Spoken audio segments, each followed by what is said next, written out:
Bhagavate Vasudevaya. Om Namo Bhagavate Vasudevaya.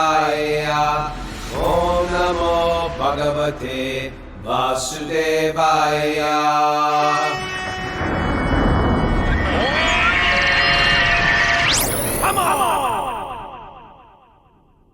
Live from Super Soul Farm, it's Wisdom of the Sages, a daily spiritual podcast with your host, Raghunath.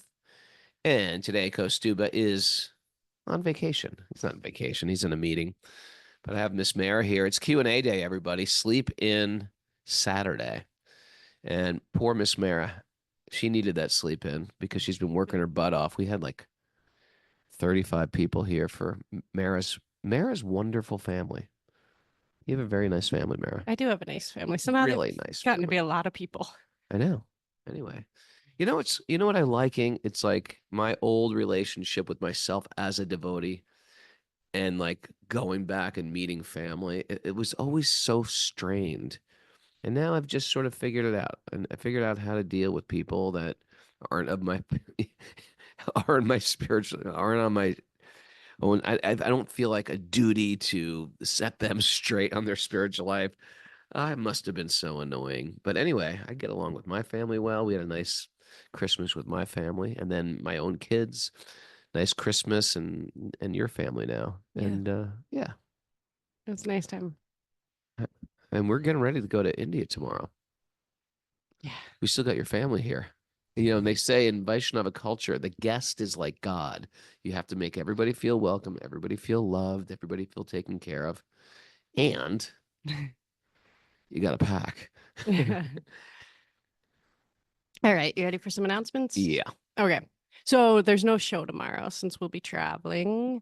And we'll be out on Monday still traveling, but Kishore, Gopi, and Kastuba will be doing the show at 7 a.m. Eastern time. On Monday? Yep, on Monday. No show Sunday. Right. No Got show it. tomorrow. Got it. And then also today is the last day to register for Sage groups. They open up some more slots in some of the groups, and you can also sign up for a second group. And if you've registered for a Sage group already, you'll hear from your Sage group facilitator soon. Session 9 runs January 6th through March 30th. And if you have any questions or you need any help with anything, email sagegroups108@gmail.com. Very exciting. Take advantage of it. It's free. It's good company. It's checking in. It's accountability. It's sharing your heart. It's being a good listener, being a good friend. Yeah, you know, sometimes friendship is just based on some type of sense gratification and not really based on, you know, being there for people and hearing them and being heard by them. And so I really feel like the Sage groups have made this a big step for making relationships more deep and personal. Now, I'm going to ask you maybe not to knit that much today, if you don't mind, Miss Mara, and you can just sort of be on the question reading. I can do both. Yeah. And I might even ask you some feedback because you're also very wise. It happens when you're in the mode of goodness. You become a little wiser. Not sure about that. Yeah. All right. What we got here All right. today? Okay. So let's see. The first question we've got today is from Simon Sweetman, and he wrote on the Sage community platform. Simon Sweetman's a sweet man. His name is completely appropriate. I've met him. Oh. I confirm that he is sweet. So he writes, Hare Krishna Prabhuji's, I'm wondering, what does it mean to know Krishna perfectly? It is often said that we cannot know Krishna fully because his potencies are constantly expanding. It is also said that perfect knowledge of Krishna is a quality of a pure devotee. What's the difference between knowing him perfectly and knowing him fully? Thank you. Pretty good question. Yeah, very Isn't good it? question. It's like, how can we know Krishna fully? And then what does it mean to, what does he say? The pure devotee. It said that perfect knowledge of Krishna is a quality of a pure devotee. Yeah. Okay. Well, oh, we got a crazy dog in the background. So good question, Simon. We can never fully understand Krishna, of course. But you can, in one sense, completely understand Krishna. He puts the question, yet it is said that perfect knowledge of Krishna is the quality. Perfect knowledge of Krishna. Doesn't mean you can know him in full, but perfect knowledge of Krishna is like a child. The little baby, right? I can say when my kids were little, fathers might be able to relate with this. If the mother's doing the breastfeeding, the mother's doing the main care in the very beginning of the child's, right after the child's birth, the child is so completely dependent on that mother for nourishment, for care, for protection. And it's almost like the child sometimes reaches when it can reach, reaches for the mother.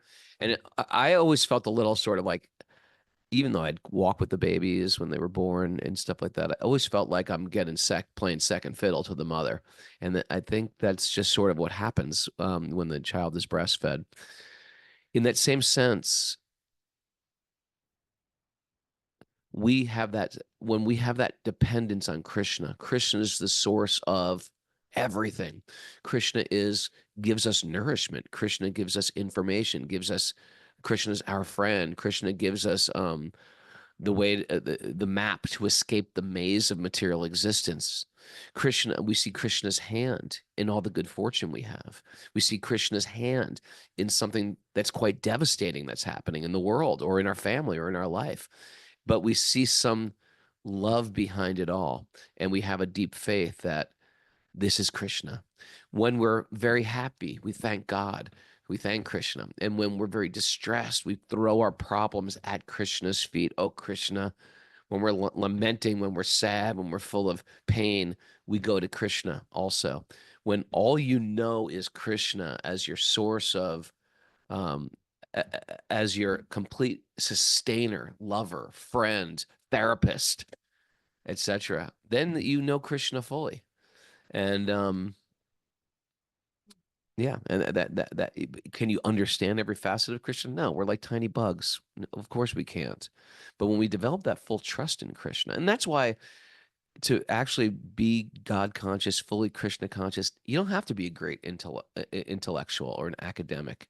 Oftentimes, sometimes when we're great at something, that greatness becomes a big part of our ego, and it sometimes can be a stumbling block. That's why if you're great at kirtan, be careful. If you have lots of money, be careful. If you're very, very beautiful, be careful. If you're an academic and very intelligent, be careful. Why? Because our opulences can deter us because we can get caught up in our ego very easily. So it's not like there's some intellectual qualification or any other qualification to understand God. It's just that we fully trust when we get to this point, we're like fully turning to Krishna for everything and understanding Krishna's got my back and Krishna has some greater plan that I can't envision right now. Then we're starting to know Krishna fully. And then we become very God conscious, and then we start to not just see Krishna in the deity, but we start to see Krishna in everything that happens, in every being, in every animal, in every plant, in every friend, and every so-called enemy. We start to lose that concept of even enemy. What do you think, Mara? Do you think that was Yeah, that's a good answer. Thanks. yeah. What's next? All right. So next we Yeah, have your knitting is going to be greatly disturbed today. it's okay. Next question is from our friend Sherry Annick, who's in Sherry Annick, Hawaii. she's up there has asked the most questions on the podcast. She's like running neck and neck with a few people out there. Yeah, Harshal Gore. Harshal Gore, he's up there. Yeah, he hasn't given any questions in a while. Okay, so this is your chance, Sherry. Every week while Harshal's on vacation out there as an other, you keep going, you keep pushing. All right, so she writes to us and says, Merry Christmas. Okay. Haribo, dear Kastuba, Raghu, and Mara. I'm wondering if you could give guidance on what one can do in the before, during, and after the death of a loved one. I know Kastuba just went through the loss of his mother and might have some insight. Sorry, Kastuba's not here. Right now, my aunt is struggling at the end of her life due to Alzheimer's and has gone septic. We're assuming she'll most likely pass in the near future. And then she emailed us again to say that she actually did pass. She has suffered deeply the past year. Modern medicine is keeping her alive, but she's not aware of herself. She can't speak. She can't walk. She doesn't know who anybody is. My cousins and my dad are sad and torn over her suffering and her inevitable end of life. And then she wrote again to add that her aunt did pass away. And her cousin said, you know, it's like my mother died years ago because she's so completely different once the Alzheimer's hit. I'm wondering what Vaishnavism thinks of this. Also, thinks of this also, like I think the Alzheimer's and, you know, keeping the modern medicine, keeping people alive, even though they've sort of lost their. Yeah. recognition of people. Should I keep going, or you want to save the second half of the question? Let's say the second half. So, Okay. you know, we were, it's almost like if my kids who are like teenagers now, they are, when they were toddlers, they were completely different. I barely knew anything about them or their proclivities or their likes or dislikes or their attitudes or um, uh, their personality. All that stuff develops. So in one sense, when a person develops this dementia, Alzheimer's, um, it's almost like they're going back to like a childhood. I was with my mom the other day, and while you were in the car waiting, I Mhm. was helping her, and she was just was she was in this position where she has to wear diapers and she has to go to the bathroom and she needs help everywhere. And I'm carrying her here to here, and the whole time she was saying, I'm so sorry. I'm sorry you have to do this. But it was sort of like, what are you kidding? You did this for me for years. You changed my diapers. You held me by the hand. You lifted me up. She helped me in the car. I had to help her in the car. I had to bring a little stool so she can get up in my truck. And it was like, this is what we go through when we deal with old age. And it's what the parents had to go through when we were little children. That's why we have a debt to our parents, because they did all this stuff for us, most likely.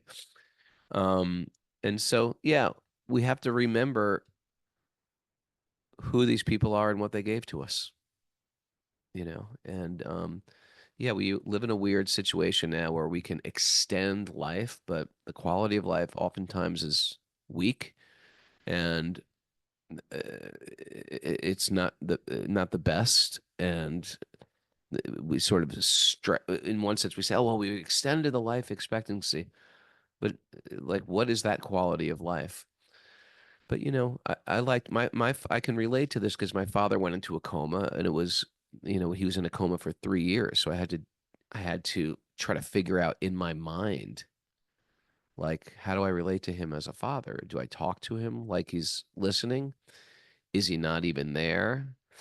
And sometimes people could argue, well, you lost your father 3 years ago. You didn't lose him this year. You didn't lose him in 1988. You lost him in 1980, 85. And so, yeah, you have to just come to terms with that. And I think it's nice to remember the highlight reel and to write them down, the highlight reel of how these people have affected you in a positive way. For example, and I think a useful thing. It's very easy to just look at me and I say, okay, find out everything miserable about Ray Capo or Raghunath. And, Mara could come up with probably a thick hardcover book of my shortcomings. Can't think of one. It's interesting because we could train ourselves either way, isn't it? We train ourselves to find shortcomings, or we train ourselves to find good in people. And I find it always good. This is just a useful life hack, is practice finding good in people. Give people benefit of the doubt. Overlook their shortcomings. That doesn't mean you have to let crazy in your life on a regular basis, but it's nice to remember people for all the good they've done instead of how they hurt you, how they've affected you, because all it does for you is create some bitterness in your heart, some unsavory bitterness in your heart. Better to write down the highlight reel of all these things your parents have done great for you. And then we have this period where we're sometimes taking care of a toddler. They've reverted back to almost being a little child, and it's a very special time of life, and it's almost a chance to pay back. What do you think of that? Chance to pay back. Yeah, that's a good answer. Thanks. Truthfully, I don't live near my mom. I live north, and I'm grateful for my brothers and sisters who really spend a lot of time with Yeah. her. Yeah, who they live do. there. They take good care They of your take mom. really good care of her. Yeah. All right. Can I get to the rest of Sherry's question too? Yeah. Okay. She also writes, my grandmother's 100, and since her birthday last June, her health has taken a decline. She's fallen multiple times and suffered various ailments. And while she lives alone, my mom's over at her house every day, multiple times a day, caring for her. And I see the toll it's taking on my mom. As my grandmother loses more and more of her capabilities and struggles to find meaning in life, which makes me grateful for how much Krishna consciousness has given me. And as my mother's own mental health is deteriorating because she's constantly worried and struggling to be caretaking, I wonder, what can I do beforehand with prayer, with anything? Hmm. These individuals are mostly lapsed Catholics, and I don't think now is the time to reach out to them for Krishna I consciousness. think I'm a lapsed Catholic. Are there prayers that I can do, or any mantras, anything else? Hmm. That's a good one. Yeah, it is. And I love and will steal that that phrase, lapsed Catholics. Um, you know, we say in the yoga system, you take care of yourself first. And to the degree that we become God conscious, it helps everybody that loves us. If you love, right, and somebody who loves a nice devotee makes so much benefit. At the same time, you got to be sensitive to where a person's at. Sometimes people really want your advice and they want spirituality. I'm one of these guys when I spread Krishna consciousness to people, I say it sort of in a my method is I don't go in heavy like a bull. I'm sort of very gentle how I explain it. And sometimes when people get more serious about it, I remember this about maybe 10 years ago or 12 years ago. I didn't like to be too much of a preacher to people. I like to give them some information, set an example, give them some tools, and then sort of just like back off. I never put pressure on. And I remember Sri Govinda Prabhu, it's a really nice devotee. And before he was married, he would, he was one of like my students, and I would, give him advice and say, you should just sit there and chant one round a day. And he was one of these guys who would just sit and chant one good round a day. And that's all I like to push people. And then he met his wife. Like the first time he met his wife said, and she's an initiated devotee, very nice devotee. And she said, "You're chanting one round a day. Why?" And he was just caught off. I don't know. That's what I do. He goes, "You should be chanting 16. You've been into this for a while. You should be chanting 16 rounds a day." And so he's like, "Okay, all right." They started, I think, chanting 16 rounds a day immediately. So I think there's sometimes when people are ready for that next phase, she taught me a good lesson that I have to develop a discernment between when to push and when to back off. And that's going to be different for every person. When to push and when to back off, because like the doctor wants the patient to get better. As devotees, we want people to get in contact with their own spiritual self, their spiritual life. So you have to know how much medicine to give. You don't give them any medicine, they don't get better. You give them too much medicine, you kill them. You preach too heavy to somebody. That's going to tie into another one question coming up. You preach too heavy to someone, they just recoil. They say, "What is the matter with this insensitive person?" You know, but you don't say anything. And I know devotees like this, they don't say anything about anything to anybody. And they're not, they're not giving the medicine. And they have to be convinced that people need the medicine as well. So anyway, I started changing my game plan, Mara. I started saying, you know what? I have to be more sensitive. I mean, and I'm ashamed to say this, but there's been people who were dying and they just said to me, "What should I do?" And in my brain, I was like, I don't push my religion on people. And so it was like stupid. It was like she was asking me, she looked up to me, she trusted me, and I could have really helped her more. So I think that we have to figure out that balance. So one way, if the person is not really interested, then I would give them Ganges water. You could say this is sacred water. You could give them prasad that you cook with love. You could give them a flower garland from a temple. That's prasad. They make tons of benefit. Um, what other ways, Mara, am I thinking? Uh, Tulsi. Here, eat Tulsi. this Tulsi plant. Eat this Tulsi prasad. Why are you giving me a little basil leaf? Just eat it. What else could you do? Sometimes you can give them literature, a relevant book. Sometimes you give them a book, they think you're preaching to them. And sometimes they think, "Oh, wow, the Bhagavad Gita. I really wanted to know this book." Sometimes you give them a book like my book or Raghunath Swami's book that isn't like preaching, but the whole thing's peppered with philosophy and that might resonate with their heart or where they're at. Um, What do you think? Yeah, I think that's good advice. I like the books because then it's like, even if they don't read it at that time, sometimes like it sits on the shelf for a minute. And then like a year later, they're like, oh my God, this book is so helpful, or this book is so relevant, you know? Sure. I think it might have helped a lot of us. Someone just the other day said, I found this Upanishads I was reading, 10 years ago. Didn't quite make sense. Now it makes sense. So anyway, hope that was a good answer. See, I like going through these questions fast, Yeah. Kastuba. We go through these fast. While we're on the death topic, let's jump over to a question from Catherine A. Catherine A. Okay. Who's writing to us? She writes, what happens to the soul at the time of death when it leaves the body? How does the soul leave the body in the moment of transition from life to death? How long does it take? How long should one stay with the body to ensure the soul leaves and goes peacefully? How do we ensure our loved ones' souls transfer peacefully? Is there anything we can do materially or spiritually, or is it all just in Krishna's hands? And is it different for human jivas and animal jivas? Should we follow the same death rituals for animals? What do the Vedas say? Interesting question. Mm-hmm.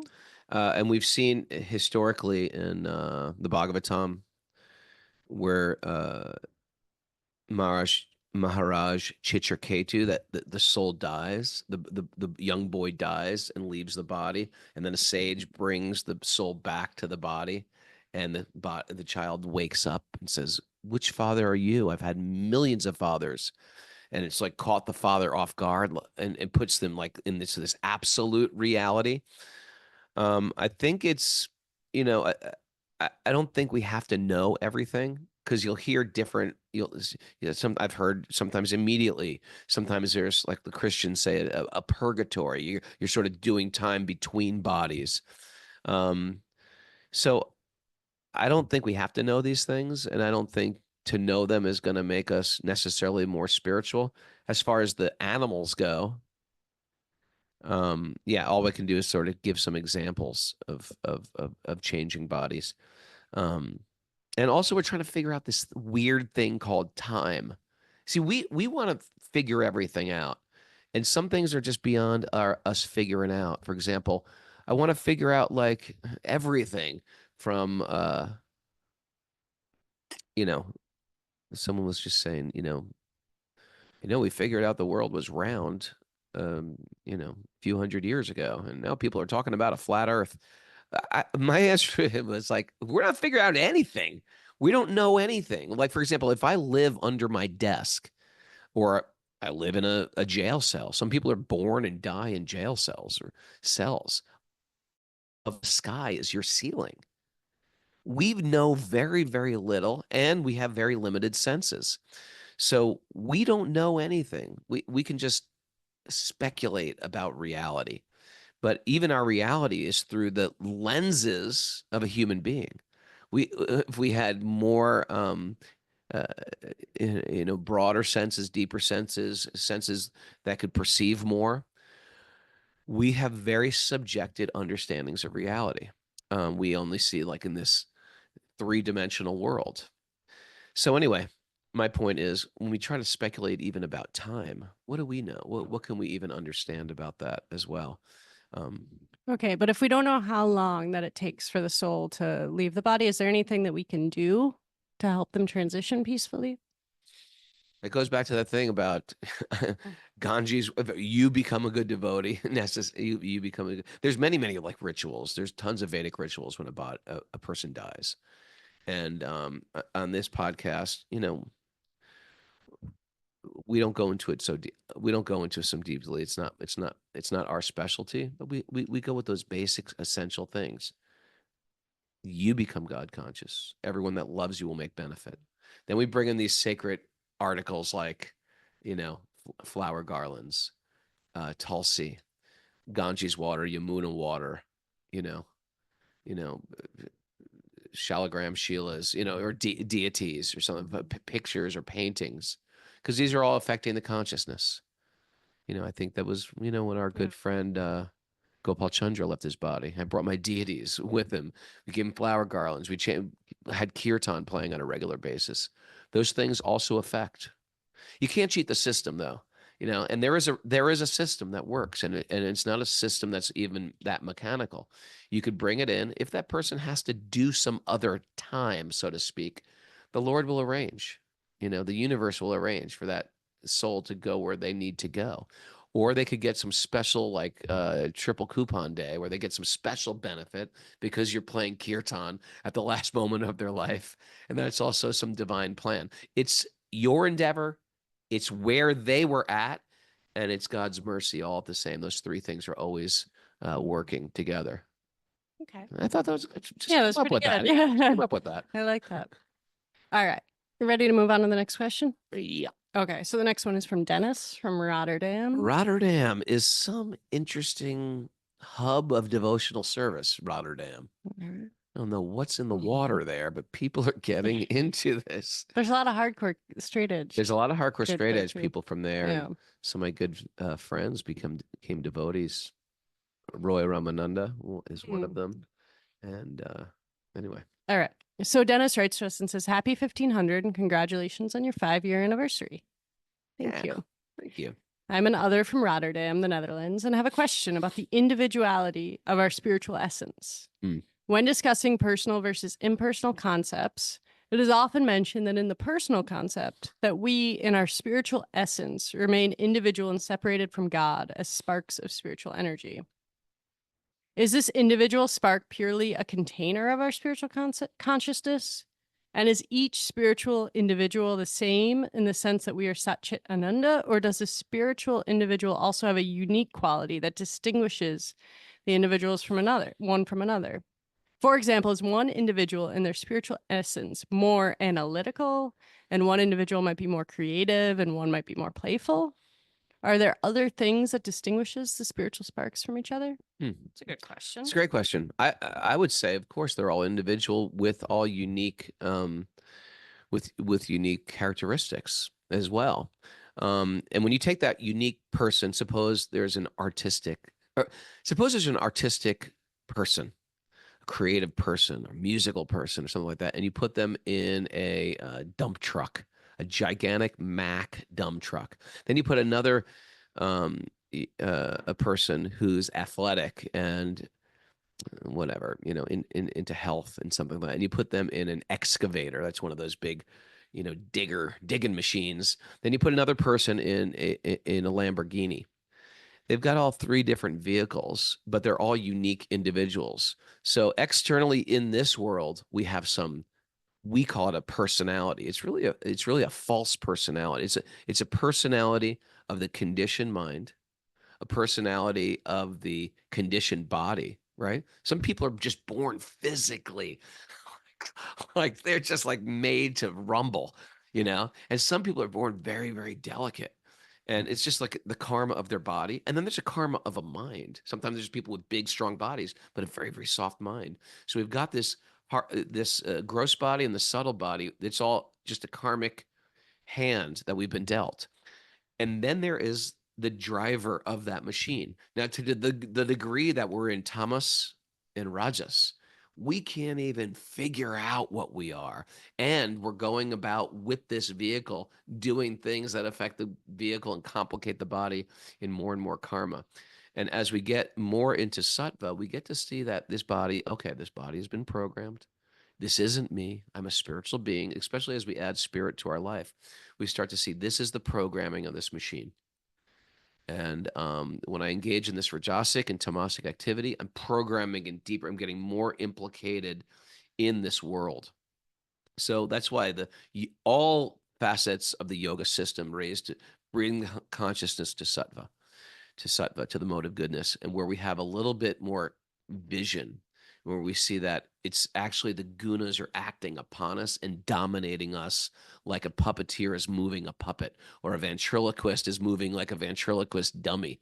We've even said that, like, why did I eat all that? What was I thinking? Like when the body and the senses and the mind start to make us do things that I wasn't even hungry. Right before the meal, I just said I'm not hungry, and then I ate it anyway. When we start to talk like that, we realize like there's forces going on that are way out of my control, and I'm just like a puppet. And so here we are, is trying to figure this out. So Yes, in this world, there is a pure spirit soul who's entrapped in this body and mind. And each of those souls has some unique individuality beyond just being eternal, such shit ananda, like eternal, filled with some type of inherent knowledge and this concept of blissfulness. They're all sort of currents keeping this machine ticking, just like the driver is keeping the Porsche driving and the excavator digging. But that's the machine. The actual driver is a unique individual. And similarly, we are unique individuals and we have some unique individual relationship with God that is yet to be excavated in most of our cases. All right. Good answer. Thank you. Okay. You think everything I do is good. That's what I've noticed about you. You ready for our next question from Mara's got a good attitude. That's what I've noticed about you, Mara. You always see the good in everyone. It's a good quality. See what she did? She flipped that. I was giving her appreciation and she flipped it back on me. That's a good quality. All right, let's go on to the next question. It's from our friend Talia from Israel. Oh, Talia.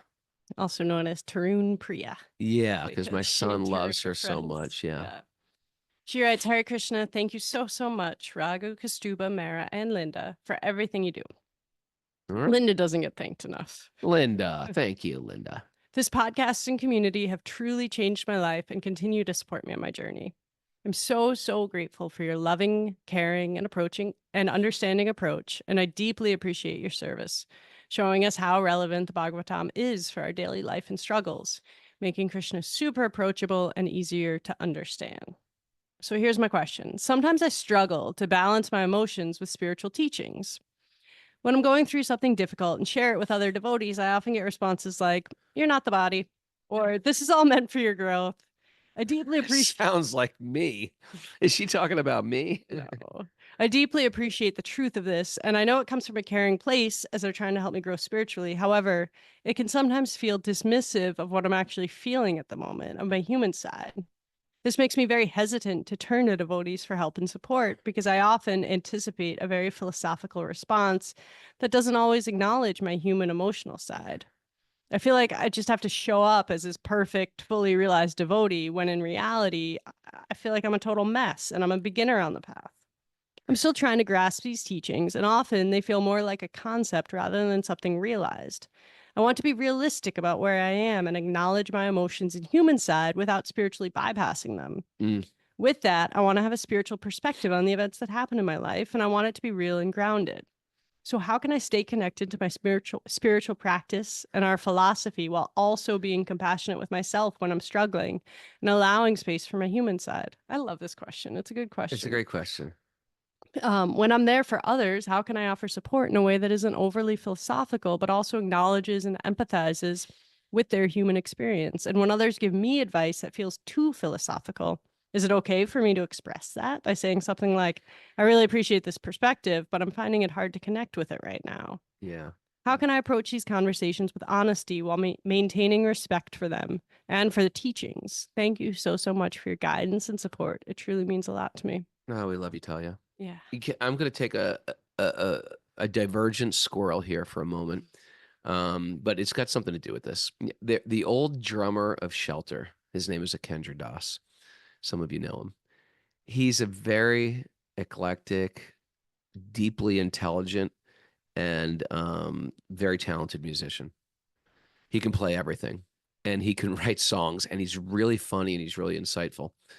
And we haven't really hung out that much in decades. But he started a bit. See, when we were younger, when we were brahmacharis, there was like we'd always get sort of like, we were in a band, so we weren't the typical brahmacharis. We would go on tour, we'd stay up late, we lived life like monks, but there was people that were much more strict than us in their lifestyle. And a lot of times whenever we met people from back then, like Eastern Europe or Russia, they had the tendency to be really intense with us. They'd be almost like, sometimes they were cutting and find fault with us and say we weren't strict enough. So he created this band in the same way Weird Al Yankovic. Are you familiar with Weird Al? I am, yeah. Okay. What Weird Al Yankovic song can you name? I don't know. I just remember that he made Okay, you know, spoofs of popular spoofs songs. of popular songs. So he made many spoof albums where he would take the original music and he'd write them from a perspective of a fanatical Russian brahmachari. And he's done like rock records, and then and they're really good. And then he did a Christmas record that me and my children listen to every year. And the name of the band is, you should write this down, Yama Niyama Das Brahmachari. Yama Niyama Das Brahmachari. So Yama and Niyama means following the rules and regulations. So it means it's about a person who follows all the rules and regulations, and he's Brahmachari. Yama Niyama Das Brahmachari. Oh, that's it. That's the Christmas album. Someone put on the board. Yeah. And it's on Bandcamp. I highly recommend everybody get it and give a donation. And the thing will only make sense to you if you've already been practicing bhakti, because he's very smart and he quotes a lot of he uses a lot of phrases that Prabhupada would say. And I'm saying this because if you've ever like also watched like the movie Borat, have you watched Borat? No, I haven't actually. Borat is actually, he's like a genius because he pokes fun at culture, but at the same time sees some relevance in that culture and reality of that culture, and you're almost like confused which side to choose. And what happens with Yamani Yamadas Brahmachari is he makes these extreme statements, but they're actually bhakti statements. So it almost frustrates you to hear the type of like almost fanatical things he says, but some of the things he says are still immersed in deep truth. Now, what it has to do with Talia's question, I'll tell you. Sometimes you will get those answers, like it's all for your evolution, or no one actually dies. He's a spirit soul. It's like, that's not what you want to hear when your dog dies or when your loved one dies. It's a spirit soul. Get over it. It's like, come on, dude, have some empathy for the human side of myself. At the same time, without the actual roadmap that we are spirit souls, we don't die, and it is for our evolution, then we're just completely lost. Like our grief for a loved one, our loved one's passing, should remind us of that loved one. But our grief shouldn't define us. We shouldn't be defined by grief. And I've seen people do this, sadly, who don't have that roadmap, and someone dies that they love, that they're close to, a parent, a child, and that becomes their identity. Their identity is that grief. So I think that the grieving process, of course, it's important. We have to grieve the loss of a loved one, loss of a pet, loss of a family, right? A divorce, you have to grieve the loss of a family. I think it's important to remind you of your past, what it meant, what the positive things were, what we got out of that, not focus on how everything went wrong and all that person's problems. That's not going to help, but it should remind us, and then it shouldn't define us. Then we should move on with those absolute statements. I think those absolute statements, as intense and sort of like a big pill, horse pill to swallow, are difficult. It's also reality. There is a reality there that is important, even though it's sometimes not great to take that pill. But as friends, we also have to be there for people when they're in their pain, and we have to sometimes just shut up and listen to them and help them go through it. Help them. A lot of times, I find the less talking I do, the better help I can be for people, because sometimes they just have to talk through it. Yeah, I think that's a good answer. Yeah. Yesterday you had a lot on your plate, and you just had a talk. Remember? Yeah, remember? Yes, you just had a talk, and and then you finally just said at the end, you said, "You know what? I don't mean to complain or anything. I just got to talk through this." Yeah. And I think especially it's like a female, I don't know. I always think these things are female things because I'm in a female body, but It's like sometimes you just need to like share it, and you're like, look, Raghu, I'm not looking for solutions right now. I just need to express this. You know, And as a male, we like to fix problems. This is what I'm feeling, you know. Let me tell you what you should do. But it's like once you express it, and then also it's like once that's shared and that's out there, it's like, all right, now I can move on and like get back to work, get back to chanting, get back to my sadhana. You know, Right. it's sort of like off of my Well, that's like a the relief. famous men are from Mars, women are from Venus. Mm. Women have to fully empty their cup without any problem solving by the male. Of course, we could switch those roles sometimes too. But Yeah. I find even as a male, even though that might be a general statement for ladies, I find for myself too. So I have to talk through my grief and my pain and my heartache or a betrayal or a weird emotion I have. And by just doing that, I can get a little bit more clarity and then move on with those absolute statements. Yeah. Like, you know what? This is for my growth. There is a God in control. I can't control everything. And what can I take away from this? Yeah. Yeah. I think it's like you need to give yourself permission to still have feelings, even in emotions and things like that, and work through them and move through them and share them with other people before you. And like once you do that, then you're able to like actually like sit down in your sadhana, see like, okay, Krishna, you've given me this. What would you like from me now? Or what would you like me to do with this? Yeah. You know? And sometimes you're allowed to even say to Krishna, Krishna, what are you doing to me? Why would you do this to me, Krishna? Sometimes I'll go to my deities and have that conversation. Why, Krishna? What do you want me to get out of this? You know? Yes. Yeah. I really like that question, though, Talia. Yeah, Talia, I know. It is. And you know, you sometimes I read the Bhagavad Gita. There's so many verses in the Bhagavad Gita. It's the ABC book. I was like, what? For those, the wise lament neither for the living nor the dead. I was like, what do you want me to turn into a robot? Where's our human emotions here? Well, that's like an absolute statement. It's an absolute statement. Everything's here for our growth. And nobody actually dies. And sometimes we actually have to crack, puncture the romance of material existence. Yeah. Talia, thank you. Yeah. We're just cruising along today. We are. All right. You want to do one more question? Sure. All right. Simon Sweetman, another one from Simon Sweetman's catching up on Sherry Yannick. Yeah.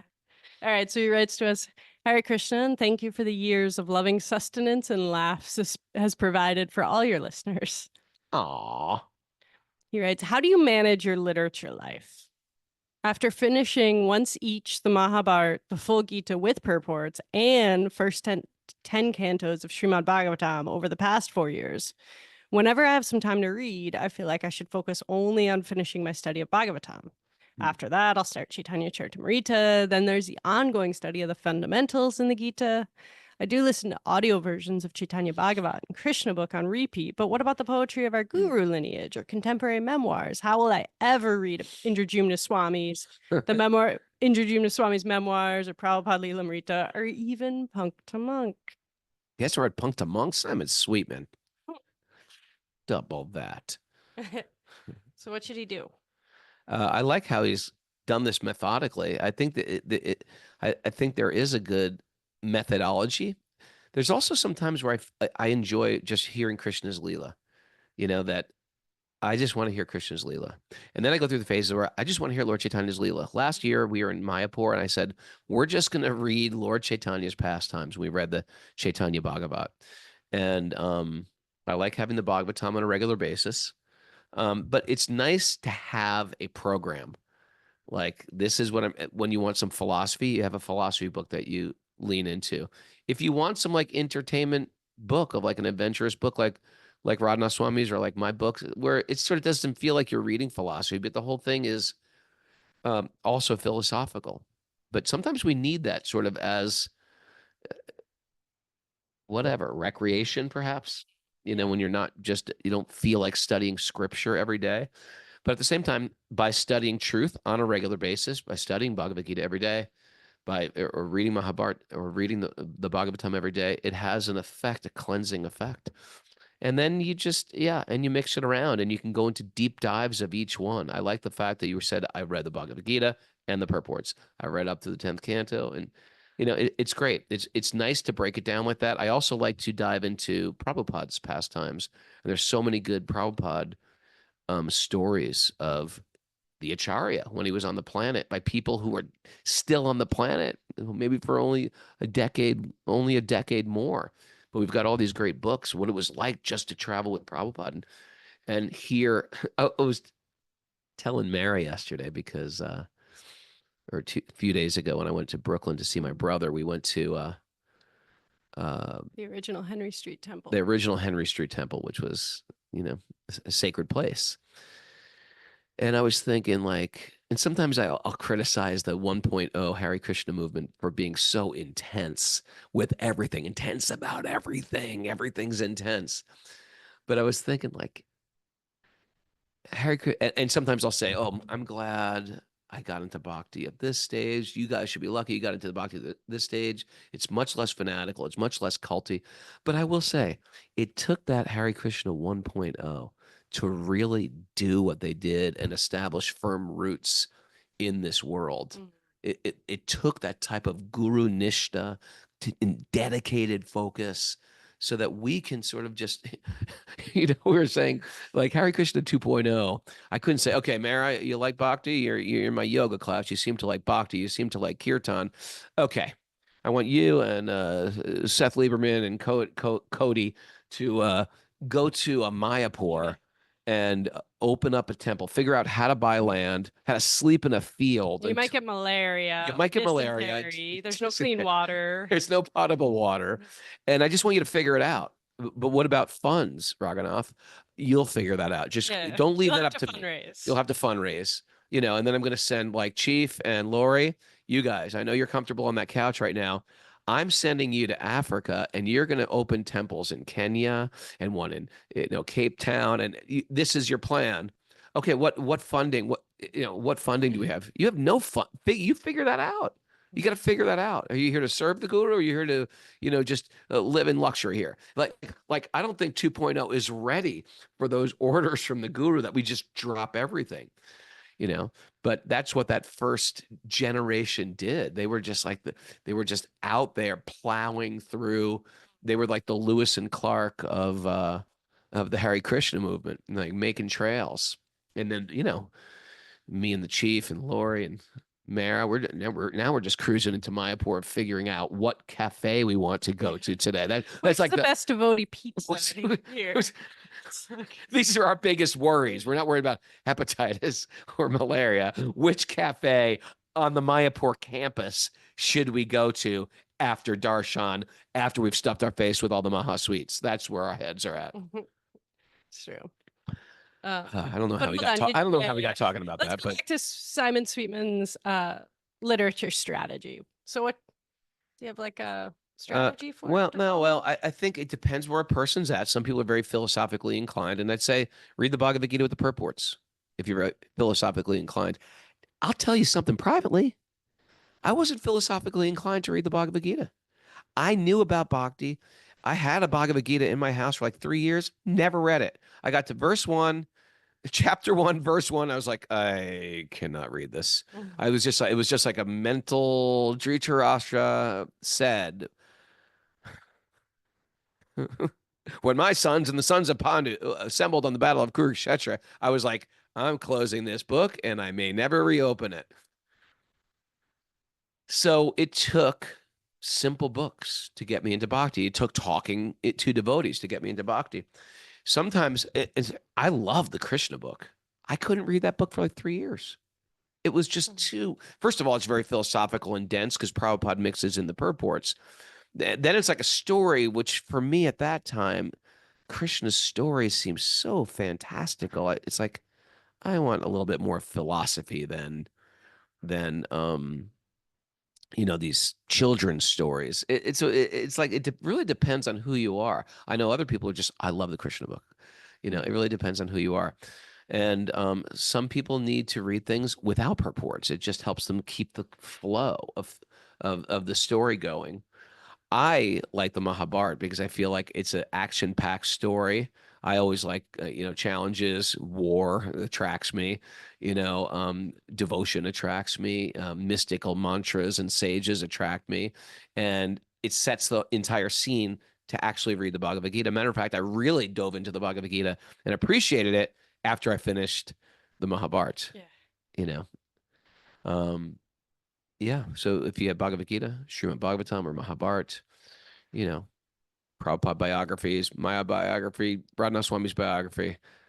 I'm not trying to put mine up there with theirs, but they're just meaning they're interesting stories, and that takes a different. I find that uses a different part of my brain than studying verses from sacred literature.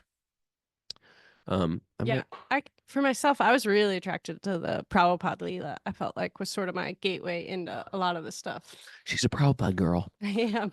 It's true. I don't know. I just something about it. I think because it's like sort of recent history, it just felt more relatable to me. Than Yeah. like, you know, I mean, I still don't understand a lot of like Chaitanya Bhagavat, Chaitanya Charitamrita. Some of that just goes over my head. Yeah. Oh, Henry says listening to wisdom of the sages is the best. I'm crooning Hey. the Prabhupada girl too. You know what? If listening to wisdom of the sages, you get something out of it, then good. Listen to wisdom of the sages. Yeah. You might feel like, you know what? It spoke to me at a certain time in my life, but it doesn't speak to me anymore. Okay, that's all right. I'm okay. I'm okay if you step on my head and walk somewhere higher. I'm fine with that. You know. What else we got, Miss Mara? All right. I think that's time, Prabhu. That's it? Yeah, Oh man, there was a lot of questions. it was. All right, everybody. That's it. Well, I'm gonna miss you tomorrow. And I'm going to miss you the next day and say some prayers for us for safe flighting. Stay flying. Why doesn't everybody do me a favor and post Punk to Monk on their stories and say, check out this book. It'll be a great way to wind up the year. You do a lot of service for me because I'm trying to get that book out as wide as possible this year. Woo! Looking forward to 2 months in India. And I'm looking forward to whatever else we got down the pipe. Thanks, everybody, making it a great year. Will I be back? I'll be back before the new year. Yeah. Okay. We'll be back on Tuesday. That's good. All right. We've made a commitment not to eat airplane food. Good commitment. Airplane food. Over it. Too old to be eating airport food. Right? Airplane food. What else do you want to mention? Last day to sign up for Sage Group. Last day to sign up for Sage groups. And also, there's a few more rooms in for our Italy retreat, which is fantastic, with Satyananda Swami, Mika Subin Mara. June 30th through July 7th. Yeah, we're looking forward to that.